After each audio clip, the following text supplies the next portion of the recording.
So the last point I would say is to kind of take away is that when we understand success, we tend to look at success as somehow kind of an end point. But in fact, success is not stasis, but resilience, right?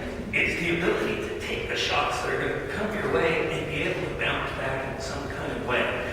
And sustainability is about resilient people and resilient systems, and not about some end point that you reach all on your own and then stay there.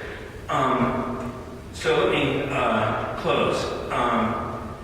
We live in an extraordinary moment. Once in a generation. What's up in the air is not simply who will win a particular election, but the actual reconfiguration of our society.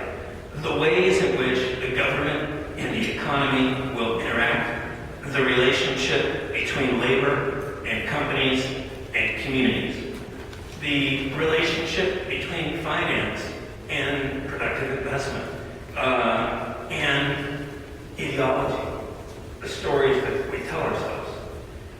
In the 20th century, our last century, we had two moments like this. The Franklin Delano Roosevelt moment in the New Deal, in which the relationship between government and the economy got remade, in which the relationships or balance of power between labor and corporations and communities changed, and the very story we told ourselves about a New Deal and our social solidarity.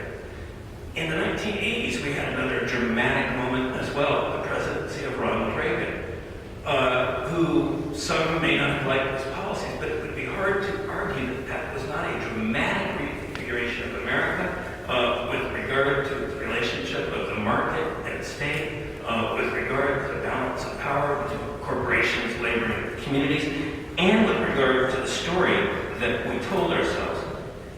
We are in such a moment right now. And that's why the ideological struggles that we hear are so fierce and the partisan feeling is so strong.